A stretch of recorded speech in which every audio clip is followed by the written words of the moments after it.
جوا اللہ رب العزت کی بارگاہ میں ہرگز پسند نہیں. انما الخمر والمیسر والانصاب رجس من عمل الشیطان. اللہ فرماتا ہے شیطان کی غلاظتوں میں سے ہے یہ. جوا شیطان کی غلاظتوں میں سے، شیطان کے پخانوں میں سے ہے. یہ اتنی غلیظ چیز ہے جس کو آج فخر کے ساتھ کر رہے ہیں.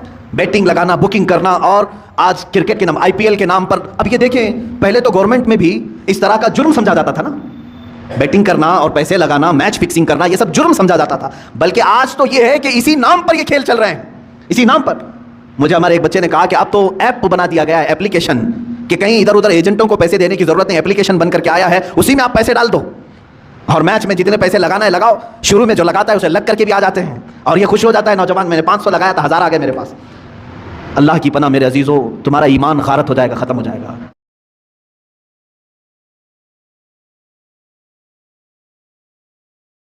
کیوں؟ حلال کھانے کی جب فکر نہ ہو، محنت کرنے کی جب عادت نہ ہو، تو شیطان اسی طرح سے ان کے ذہن کو ورغلاتا ہے اور راتوں رات اپنے پورے پیسے لگا کر کے ڈبل چاہتے ہیں. یہی تو سود ہے، یہی تو بیاج ہے جو حرام کھانے کی فکر ہے.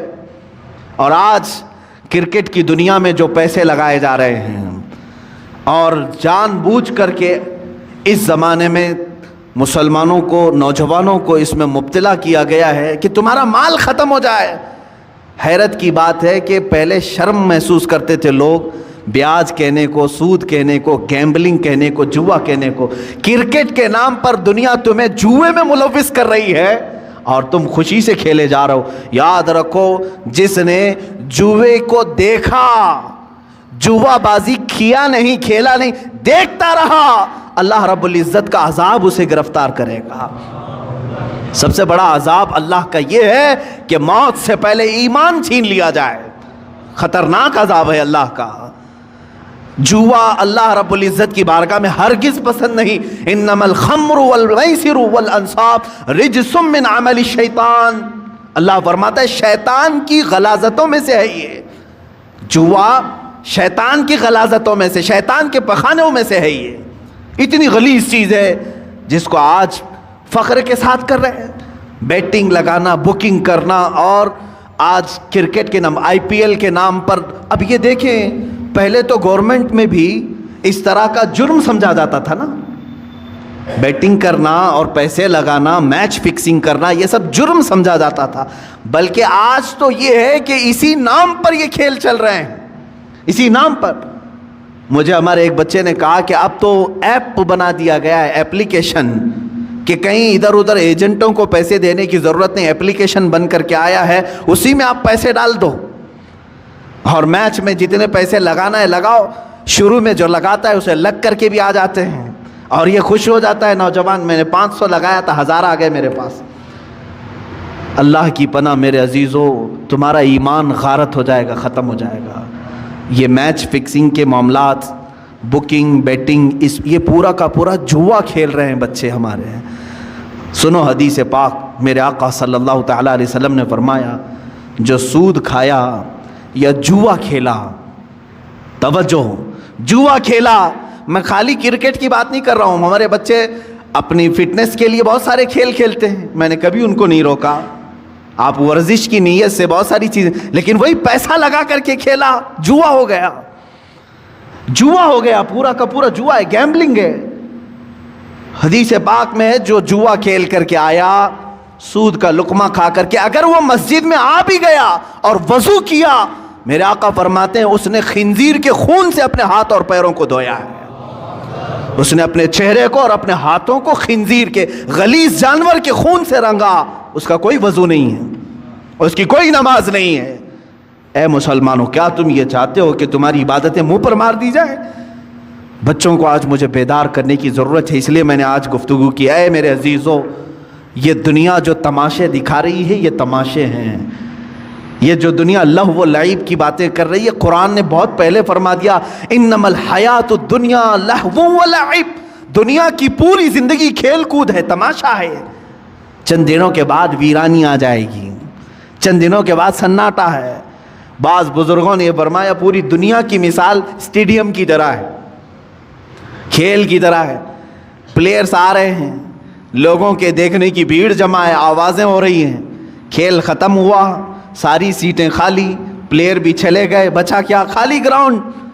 تمہاری زندگی دنیا میں ایسی ہی ہے، تم آئے ہو ہنسی خوشی کھیل کود سب چیزوں میں اپنی زندگی ختم کیے، اچانک ملک الموت کا پنجہ پڑے گا، اور پھر جب تم قبرستان میں لے جائے جاؤ گے تو سارا کا سارا سناٹا ہوگا، کچھ نہیں، اب دنیا کا شور شرابہ کچھ نہیں، وہاں پھر سزا دینے والے فرشتوں کی چنگاڑ سنائی دے سکتی ہے۔ عزیزان گرامی وقار، ہمارا جب عقیدہ آخرت پر ہے، مجھے ایک بڑی اچھی بات یاد آتی ہے، ایک بڑے عالم دین تھے، ان کے متعلق میں نے پڑھا، وہ ٹرین میں سفر کر رہے تھے، سامان کچھ زیادہ ہو گیا تھا اور اس کی فیس بھرنی تھی، جو پینلٹی ہوتی ہے یا تو پھر اس کا گورنمنٹ کو بھرنا تھا چارج۔ ٹی ٹی جو تھا اس نے کہا مولانا صاحب رکھ لیجئے، میں ہی ہوں سفر پر، اگلے اسٹیشن تک میں ہوں، میرے بعد جو ٹی ٹی آئے گا اس کو میں نے کہہ دینا ہے، میں بتا دوں گا کہ مولوی صاحب سفر پر ہیں، وہ بھی آپ کو کچھ فائن نہیں لگائے گا اور آگے اسٹیشن تک آپ کو چھوڑ دے گا۔ مولانا صاحب نے پوچھا کہ وہ کہاں تک چلے گا؟ آپ تو اگلے اسٹیشن تک جائیں گے، میرے سامان کی کوئی پوچھ تاچھ نہیں ہوگی، دوسرا ٹی ٹی آئے گا جس کو آپ بولیں گے وہ کہاں تک جائے گا؟ کہا ٹرین جہاں تک جائے گی وہ ٹی ٹی رہے گا۔ تو انہوں نے کہا نہیں، مجھے اور آگے تک جانا ہے، مجھے اور آگے تک جانا ہے، کیا وہ ٹی ٹی وہاں تک آئے گا؟ کہا کہاں تک جانا ہے؟ کہا مجھے میدان محشر تک جانا ہے، وہاں تک جانا ہے، اگر وہ تمہارا ٹی ٹی وہاں پر بھی سفارش کر دے گا اور اللہ سے میرے اس جرم کی سزا کو کم کروا دے گا، میں خاموش بیٹھتا ہوں، تم مجھ سے چوری کروا رہے ہو۔ انہوں نے اپنا وہ معاوضہ بھر دیا، اور ظاہر سی بات ہے اس ٹی ٹی کے دل میں بھی خوف خدا ایسا آیا، اس نے خود بیان کیا، اس کے بعد زندگی بھر کبھی میں نے حرام لقمے کی طرف ہاتھ نہیں بڑھایا۔ ہمارے اسلاف اور ہمارے بزرگوں نے ہمیں یہ سکھایا ہے۔ آج امت کے پاس حلال لقمے بہت سارے ہیں۔ شیخ علی دقاق رحمۃ اللہ تعالیٰ علیہ کی ایک حکایت میں نے پڑھی تھی، یہ پہاڑوں پر جا کر کے عبادت کرتے تھے، ایک دن پہاڑوں کے اوپر یہ لکڑیاں کاٹنے کے لیے بھی جاتے تھے، لا کر کے بیچتے تھے کاٹ کر کے۔ ایک دن دیکھا ایک تھیلا وہاں پڑا ہوا ہے، تھیلی چھوٹی سی، اور اس کو ہلا کر کے دیکھا تو سونے کے سکے تھے، اشرفیاں تھیں۔ ظاہر سی بات ہے راستے میں اگر کسی کو سونے کی اشرفیاں مل جائیں تو اس کے کیا ہے، وارے نیادیں ہیں۔ اور انہوں نے اٹھایا، کہا کہ دل تو نہیں چاہتا کہ اس میں سے میں اپنے لیے کھاؤں، یہ لقطہ ہے، لقطہ کے احکام الگ ہیں شریعت۔ انہوں نے کہا میں یہ کسی مستحق کو دے دوں گا، لے لیا، دل میں ذرا برابر خرابی نہیں آئی۔ نیچے آئے، پہاڑ سے اتر کر کے دیکھا ایک حبشی غلام کالا، جس کے ہونٹ چوڑے تھے، معذور تھا، ہاتھ نہیں تھے پیر تو تھے، معذور شخص تھا، بیٹھا ہوا تھا، پسینے میں شرابور تھا۔ شیخ علی فرماتے ہیں مجھے لگا اس سے زیادہ مستحق کون ہوگا، اس کے پاس کھانے پینے کی کوئی چیز نہیں، کچھ نہیں۔ آپ لے جا کر کے وہ سونے کے سکے والی جو تھیلی ہے، اشرفیوں کی تھیلی، اس حبشی غلام کو دے دیتے ہیں، لے تو اپنے خرچے کر، اس میں مزے کے ساتھ زندگی گزار۔ اس حبشی نے کہا اے علی دقاق، لے جاؤ اس کو، جہاں سے اٹھایا وہیں رکھو، پچھلے 1 سال سے روزانہ میں دیکھ رہا ہوں، پچھلے 1 سال سے میں اس کو روزانہ دیکھ رہا ہوں، آج تک ہاتھ نہیں اٹھایا۔ میرے عزیز و شیخ علی دقاق فرماتے ہیں کوئی حبشی غلام، وہ اس زمانے کے قطب تھے جنہوں نے ہاتھ لگانے کو بھی منع فرمایا۔ آج ہم ان اسلاف کی روشنیوں کو بھول کر کے دنیا جو ہمیں ہے یہ کرشمے دکھا رہی ہے اس کے پیچھے پڑ گئے۔ موبائل اپلیکیشن میں اگر تمہیں پیسے بھرنے کی بات آ گئی، سوچا آسانی سے بھر دوں گا، کوئی نہیں دیکھ رہا ہے، میں میچ میں بیٹنگ لگا دوں گا، کسی ایجنٹ کے پاس نہیں گیا، اسی اپلیکیشن میں بھر دیا، 500 کون دیکھ رہا ہے، میرے اکاؤنٹ سے کٹ گئے۔ یاد رکھو اللہ رب العزت علیم و خبیر ہے، لا تأخذہ سنۃ ولا نوم، جس کے پاس تمہیں فیصلہ دینا ہے اسے تو اونگ بھی نہیں آتی، نیند بھی نہیں آتی۔ ہم سے بچ لو گے، آج دنیا سے بچ لو گے، دوست و احباب کو چھپا کر کے تم جوا کھیل لو گے، لیکن دوست و احباب تمہارا نہ فیصلہ کرنے والے ہیں نہ تمہیں سزا و جزا دینے والے ہیں۔ جس کے پاس فیصلہ ہونا ہے اس کی تو شان یہ ہے کہ اسے اونگ بھی نہیں آتی، وہ غافل بھی نہیں ہے کسی چیز سے، تمہارے حالتیں، تمہارے دل کی خبریں وہ سب جان رہا ہے۔ تو یاد رکھو جو نوجوان اس آفت اور بلا میں ملوث ہو گئے ان کے لیے میں کہوں گا کہ تمہارے لیے دردناک عذاب ہے، دردناک عذاب ہے۔ یہ راستہ جو تم نے چنا ہے یہ اسلامی راستہ نہیں ہے۔ اب حرام کی جو وعیدیں ہیں جانتے ہو؟ اللہ اکبر، میرے آقا صلی اللہ تعالیٰ علیہ وسلم نے فرمایا جس نے حرام لقمہ کھایا، سود کا ہو کہ جوا کا ہو، حدیث میں سود کے لیے یہ لفظ آیا ہے، جو راتوں رات کمانے کے چکر میں خواب دیکھتے رہتے ہیں ان کے لیے بھی سنیں آپ، پیسے 1 لاکھ روپے ہیں تو سوچتے مارکیٹ میں گھما دوں گا، لگ کر کے تو آ جائیں گے، لوگ اپنی ضرورتوں کے اعتبار سے یوز کر لیں گے اور مجھے بڑھا کر کے دے دیں گے۔ یہ جو سودی کاروبار میں جو لوگ ملوث ہیں، میرے آقا صلی اللہ علیہ وسلم فرماتے ہیں یہ سود 1 لاکھ 2 لاکھ کھانے کی بات الگ ہے، جس نے 1 درہم کھایا، 1 لقمہ کھایا، گویا کہ اس نے خانہ کعبہ کے سامنے اپنی ماں سے زنا کیا۔ معاذ اللہ رب العالمین، 100 بار معاذ اللہ۔ رونگٹے کھڑے ہو جاتے ہیں، اس طرح کی وعید آئی ہے، اتنی خطرناک وعید کسی اور گناہ پر میں نے نہیں پڑھی، اتنی سخت وعید ہے حرام لقموں کے متعلق۔ مسلمانوں کو تو ان حالات میں میرے عزیزو اللہ کی بارگاہ میں جواب دینا ہے، ہر نوجوان کو، ہر مرد کو، ہر عورت کو۔ تمہارے لیے حلال راستے کشادہ ہیں، تم نہیں جانتے کہ اپنے محنت سے کمانے کے متعلق میرے آقا صلی اللہ علیہ وسلم نے کیا فرمایا؟ فرماتے ہیں اللہ رب العزت کی بارگاہ میں سب سے پسندیدہ عمل کیا ہے؟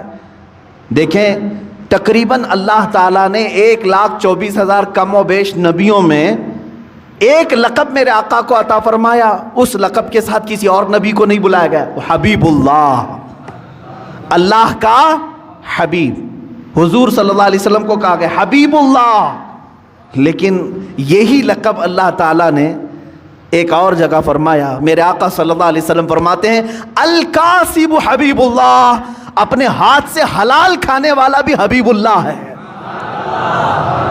اپنے ہاتھ سے محنت کر کے حلال کھانے والا حبیب اللہ ہے۔ ہاتھ سے محنت کر کے کھانے کا مطلب یہ نہیں ہے کہ پھوڑا اٹھائے، کدالی اٹھائے، یہی نہیں ہے۔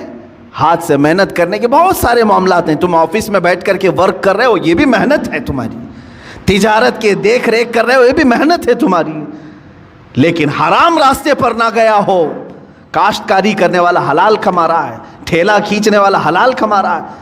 عزیزان گرامی، حلال کمانے میں کبھی اپنے آپ کو ہلکا بھی مت جاننا کہ عیب ہے یہ۔ قلیوبی میں نے ایک حکایت پڑھی، اللہ اللہ، میرے آقا صلی اللہ تعالیٰ علیہ وسلم کے متعلق، اے نوجوانوں تم راتوں رات بیٹھ کر کے پیسے لگا کر کے اپنے گھر میں حرام کے لیے دروازے کھول رہے ہو، سنو اپنے اس آقائے امت صلی اللہ علیہ وسلم کی بارگاہ میں، سید الانبیاء، سید المعصومین، سید الاصفیاء، حبیب کبریا صلی اللہ تعالیٰ علیہ وآلہ وصحبہ وبارک وسلم حسنین کریمین کے گھر آئے ہیں، دیکھا بچے بھوکے ہیں، سیدہ نے کہا کہ ابا جان گھر میں کوئی چیز نہیں ہے، کھجور تک نہیں ہے بچوں کو کھانے کے لیے۔ حضور اکرم صلی اللہ علیہ وسلم نے کیا فرمایا؟ اے فاطمہ میں جاتا ہوں، دیکھتا ہوں کہ کوئی مزدوری مل جائے تو میں کروں گا اور کما کر کے لاؤں گا۔ کون کہہ رہا ہے؟ اللہ کے حبیب صلی اللہ علیہ وسلم۔ مولانا شہاب الدین قلیوبی نے یہ حکایت لکھی ہے، فرماتے ہیں کہ میرے آقا صلی اللہ تعالیٰ علیہ وسلم مدینے کے باغیچوں کو دیکھتے ہوئے گئے، دور ایک باغیچے کے پاس آپ نے دیکھا کہ ایک مالک باغیچے کا پانی کنویں سے نکال کر کے ڈال رہا تھا درختوں پر۔ حضور اکرم صلی اللہ تعالیٰ علیہ وسلم نے ارشاد فرمایا کیا مجھے یہاں تیرے باغیچے میں کوئی کام مل سکتا ہے؟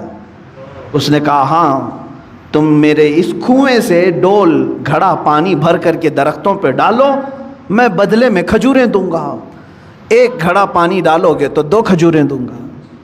اللہ کے حبیب صلی اللہ تعالیٰ علیہ وسلم نے رسی لی، اس گھڑے کو باندھا، ڈول کو باندھا اور پانی کھینچنا شروع فرمایا اور اپنے ہاتھوں سے اٹھایا اور درخت پر ڈالا، درخت کو سینچا، 2 3 4 درختوں کو سینچا، چوتھی یا تیسری مرتبہ رسی ٹوٹ گئی اور گھڑا ڈول کنویں میں گر گیا۔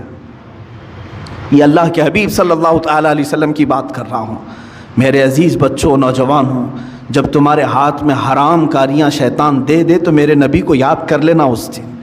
میں آج کیا کر رہا ہوں؟ مدینے کے تاجدار صلی اللہ تعالیٰ علیہ وسلم اپنے ہاتھ سے رسی کھینچ کر کے ان کو تو اللہ جنت کے دسترخوان اتارتا تھا، لیکن اپنی امت کے لیے میرے آقا نے یہ درس دیا. رسی ٹوٹ گئی، گھڑا اندر گر گیا، باغیچے کا مالک نہیں جانتا تھا، آیا اس نے ہاتھ اٹھا دیا. مزدوروں کے ساتھ جس طرح کیا جاتا ہے. اللہ کے حبیب صلی اللہ تعالیٰ علیہ وسلم نے جواب نہیں دیا.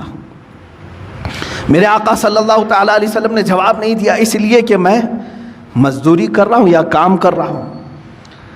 آپ نے گھڑے کو نکالا، پھر رسی کو باندھ کر کے اس کو دے دیا. غالباً اس دن 6 یا 8 کھجوریں ملی، وہی لے کر کے حسنین کریمین کو کھلانے کے لیے میرے آقا تشریف لائے. گھر میں تشریف لائے وہی کھجوروں کے ساتھ.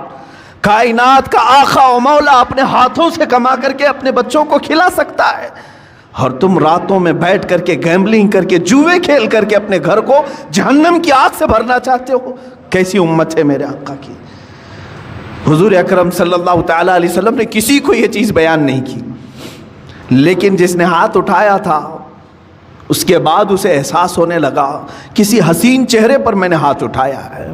چاند جیسا کوئی میرے باغیچے میں اترا تھا.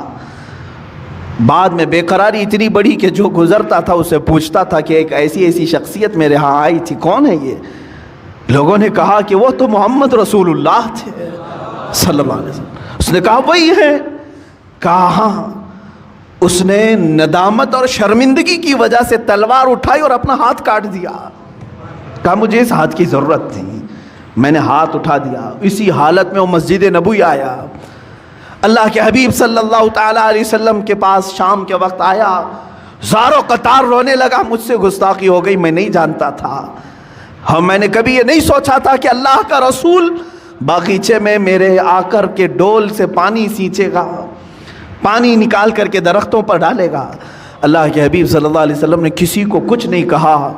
اس کے ہاتھ کو لے کر کے پھر سے مونڈے سے جوڑا اور اپنا لعاب پاک لگا کر بھیج دیا. صحیح ہو گیا وہ بندہ. میں نے قلیوبی میں یہ بات پڑھی ہے، صرف اس لیے عرض کرتا ہوں آج بچوں کو، نوجوانوں کو، تم کو شیطان یہ راستہ دکھاتا ہے کہ تم جہنم کی آگ اپنے گھروں میں، اپنے برتنوں میں، اپنے پتیلیوں میں بھر دو حرام رزق سے. اور اللہ کا حبیب صلی اللہ تعالیٰ علیہ وسلم تمہیں یہ درس دیتا ہے، رسول کریم صلی اللہ علیہ وسلم تمہیں یہ راستہ دکھاتے ہیں کہ تمہارا گھر حلال کی برکتوں سے منور ہو جائے، تم کھاؤ، نور پیدا ہو. جس کے گھر میں حلال رزق ہوتا ہے اس کو عبادتوں کا ذوق بڑھ جاتا ہے، اس کے سجدوں میں لذت زیادہ ہو جاتی ہے، وہ مسجد سے نکلنے کی خواہش کبھی نہیں کرتا، وہ اللہ کی بارگاہ میں ملاقات کی خواہشیں زیادہ کرنے لگ جاتا ہے. حلال جب جسم کے اندر نہ ہو تو پھر اس کے پیٹ میں غلاظتیں ہی زیادہ، افکار و نظریات خراب، پراگندہ اور ہمیشہ حرام کاری کرنے کی خواہشیں پیدا ہونے لگتی ہیں. سیم یہی مثال ہے کہ اس پیٹ میں تم غلاظت ڈالو گے، ہاتھوں اور پیروں سے غلیظ کام ہی ہوں گے. حلال لقمے ڈالو تو آنکھوں سے بھی نور چمکے گا، زبانوں سے بھی شہد ٹپکے گا، ہاتھوں اور پیروں سے بھی نیکیوں کے کام ہوا کریں گے. رزق کا بڑا اہم رول ہے اسلامی زندگی میں. اگر مسلمان اس کی توجہ نہیں کرتا تو میں سمجھتا ہوں وہ ظاہری مسلمان ہے، باطن میں جہنم کی آگ بھر رہا ہے، باطن میں دوزخ کی آگ بھر رہا ہے. سیدنا حبیب اعجمی رحمۃ اللہ تعالیٰ علیہ کے بھی متعلق یہی ہے. وہ سود کا کاروبار کرتے تھے، لیکن ایک دن ان کی بیوی نے دیکھا کہ گھر میں پتیلی رکھے ہیں، گوشت اور سالن چڑھا کر کے گئے، پکنے کے بعد دیکھا تو پوری کی پوری ہانڈی میں خون بھرا ہوا تھا، سود کی رقم تھی. بیوی نے کہا کہ یہ جب لوگوں کا سود لیتے ہو تو یہی ہوگا، ہو سکتا ہے اللہ تعالیٰ تمہیں اپنی طرف بلانے کے لیے نشانی دی ہے، ورنہ تو اکثر کو اللہ تعالیٰ نشانی بھی نہیں دیتا کہ ان کے لیے آخرت کا عذاب ہے. تمہیں اللہ تعالیٰ ایک موقع دیا ہے. اسی دن وہ توبہ کر کے اپنے گھر سے نکل گئے. ہاں میں جانتا ہوں جو حرام کاریوں میں ملوث ہیں ان کے لیے اب محنت کرنا مشکل ہو جاتا ہے. بڈی کے کاروبار کرنے والے سوچتے ہیں اب تک تو بیٹھ کر کے نواب بن کر کے کھاتا تھا، لیکن اب اگر یہ نہیں کروں گا تو محنت، ہاں تمہاری آزمائش بھی ہوگی. حبیب اعجمی فرماتے ہیں 9 دن تک مسجد میں بیٹھتا تھا، کوئی کام مجھے آتا ہی نہیں تھا. شام کو بیوی پوچھتی تھی کیا کچھ کما کر کے لائے، کہتا کہ میں ایک اچھے مالک کی ہاں خدمت کر رہا ہوں، وہ کہہ رہا ہے کل دے دوں گا، کل دے دوں گا، کل دے دوں گا. کسی کے ہاں خدمت نہیں کرتے تھے، مسجد میں بیٹھ جاتے تھے. شرمندگی تھی بیوی کے پاس بولنے کے لیے. بیوی یہی کہتی تھی صبر کر لوں گی, ایک نہ ایک دن تمہارا مالک دے ہی دے گا جس کے ہاں تم مزدوری کر رہے ہو. 9 دن ہو گئے, پیر بھاری ہو گئے تھے گھر جانے کے لیے. کہ آج بھی بیوی پوچھے کہ آج کچھ مزدوری ملی کہ نہیں ملی, کیا بولوں گا؟ لیکن گھر پہنچے تو دیکھا گھر میں روشنی ہے, دسترخوان بچھا ہے, طرح طرح کے کھانے بنے ہوئے ہیں, گھر میں 1 روپیہ نہیں تھا. بیوی سے آ کر پوچھا یہ سب کہاں سے آئے؟ کہا تم جس کے ہاں مزدوری کرتے ہو اسی کمپنی کا ایک خادم آیا تھا, سارے کھانے دے کر کے گیا ہے اور کہا اے خاتون اپنے شوہر سے کہہ دینا اس کی خدمت مالک کو بہت پسند ہے. مالک نے یہ کہا اور خدمت کرے گا اور مزید نعمتیں دیں گے. حبیب اعظمی چیخ پڑتے ہیں, کہتے ہیں میں جس کے ہاں خدمت کر رہا ہوں وہ کوئی نہیں جانتا, میری بیوی بھی نہیں جانتی. اسی دن اپنے گھر سے نکل گئے اور فنا فی اللہ کا مقام حاصل کیا. حضرت حبیب اعظمی رحمۃ اللہ تعالی علیہ بغداد کے ان مشہور اولیاء کاملین میں شامل ہوئے جن کی بارگاہ میں حضرت فضیل بن عیاض, بلکہ سرکار بغداد غوث اعظم عبد القادر جیلانی رضی اللہ تعالیٰ عنہ بھی ادب سے نام لیا کرتے تھے. جب تم حرام کو چھوڑو گے اللہ تعالی حلال 1000 دروازے کشادہ بھی کرے گا, کھولے گا تمہارے لیے. عزیزان گرامی, میں یہی آخری میسج دینا چاہوں گا جو بھی مجھے سن رہے ہیں, اے نوجوانوں توبہ کرو, سچی توبہ کرو.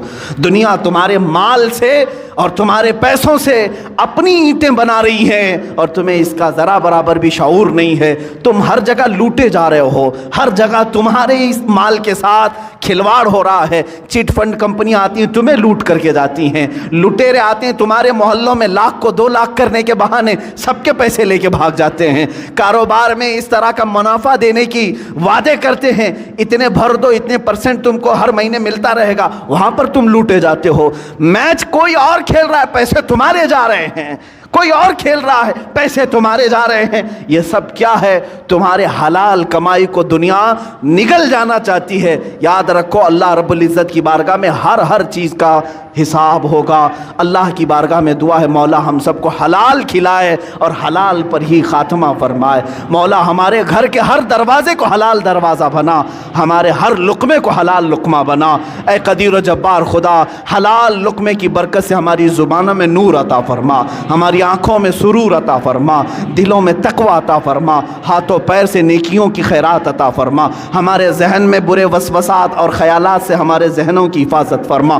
اے کریم خدا, جو بچے بھٹک چکے, بہک چکے اور آج اس طرح کی گیمبلنگ میں, جوئے میں لگے ہیں, اے کائنات کے مولا ان نوجوان بچوں کو تو راہ راست عطا فرما, صراط مستقیم پر گامزن فرما دے, انہیں حبیب کبریا کی محبت سلیم عطا فرما. مولا ہماری دعاؤں کو نالین مصطفیٰ کی برکت سے قبول و مقبول فرما. وآخر دعوانا ان الحمد للہ رب العالمین.